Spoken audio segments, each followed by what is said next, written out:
again with another one. And today we're looking at the NASDAQ.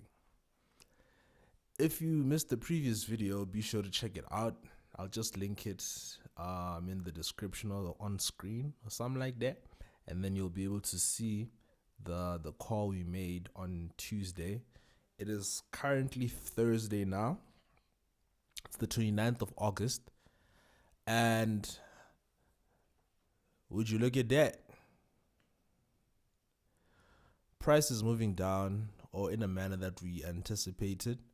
From the previous video, we had noted our nearest PD arrays, so that inversion fair value gap over there and that bullish fair value gap over here as well. The lowest one that exists within this current price range that also lines up with this prior inversion fair value gap. If you recall from the previous upload, what I was looking at, just check, pardon me, I was just checking for the mic. As per the previous video, I was looking at price to bounce off of this and progress to the downside. And looking at the 4 hourly from the daily, it seems, or as you can see, we are getting precisely that. Tap 1, tap 2, and now we're selling off beautifully. We've got a volume imbalance over there. Potential sign of bearishness. So we'll see what happens today. I haven't really been participating this week. I just placed the calls for the moves that I am anticipating and then went about my week. Came back a day or two later, and to my surprise, price is doing exactly what we anticipated. Less is more, and I'm working on conditioning myself to function in this manner where I don't spend all of my time on the charts. Freedom. The thing that I originally wanted to pursue via this avenue of trading. But instead I found myself being a chart zombie because, one will think that the more you do something, the better you become. And although there's a certain degree of truth to that statement, with this field we're in of trading, it's so counterintuitive because the less you do, the better you do, if that makes sense.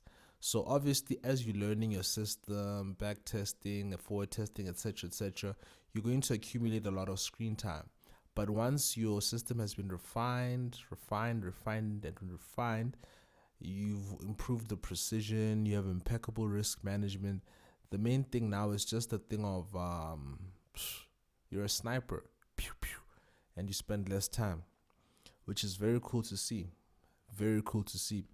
So on this one, nothing much really. As you can see, we hit that inversion fair value gap twice. We're selling off down. We came into contact with that fair value gap over there. After we had strong displacement last Thursday. Very strong displacement last Thursday. We had a drop on Monday. Tuesday we traded back up into it. Wednesday we tapped into it again, and then we displaced for most of the day. We didn't have any red folder news events on Wednesday, so interesting to see. But yeah, I'm still waiting. Me personally, I'm looking for the buy here. That's what I'm really just waiting for. So today we'll see what she does. While I'm here, let me just take a look at the gold trade as well. I'll also be sure to link the video to the gold idea and such. So don't mind this. I had it placed away further. So theoretically we already got sugared in and such. And also, as per the previous video, overall we're looking at price to go back to the all-time high. We didn't get that, but we did get a reaction off of this 4 hourly fair value gap beautifully. Went up, and then we took out the buy stops above this high. I should have. Okay, I didn't enter the trade, but like, it's a very nice lesson to see that this would be a very good area to take a partial or ultimately kill the trade. Low hanging fruit. Low hanging fruit. It's something we should focus more on, you know? Can see how price just took that out beautifully and then displays to the downside. Nothing much to say on this one, really. It's all in the chart, as you can see. So, yeah, it's very nice. We also called out a short on the ES. On the ES, this call or the signal for that one was posted on my TikTok account. I'll try to like link a YouTube short as well, or post one just to show. But I feel good. 3 of our calls for the week played out beautifully. I haven't looked at the pound this week. I'll be sure to check it out. We just called Nasdaq, ES, and gold, but nothing for forex. But I think that's sufficient for a week. Really, very sufficient. I'm super happy. I impulsively entered a trade though. I think it was for the gold one. Yeah, I think it was for the gold one. But on the tail end, the second leg as it came back down, so that took me out. It is what it is. I'm not really tripping. Shout out to risk management. And yeah, August was tricky. I think this month has been my highest drawdown to date.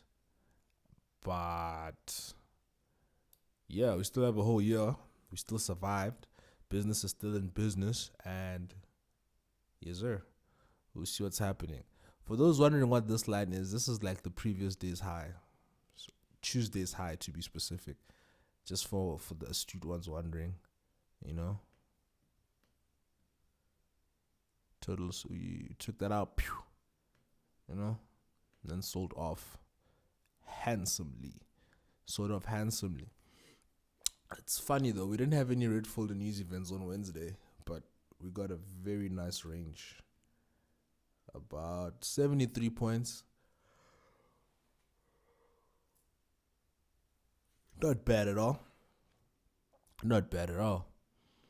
But yeah, thank God for the skill. More uploads to follow.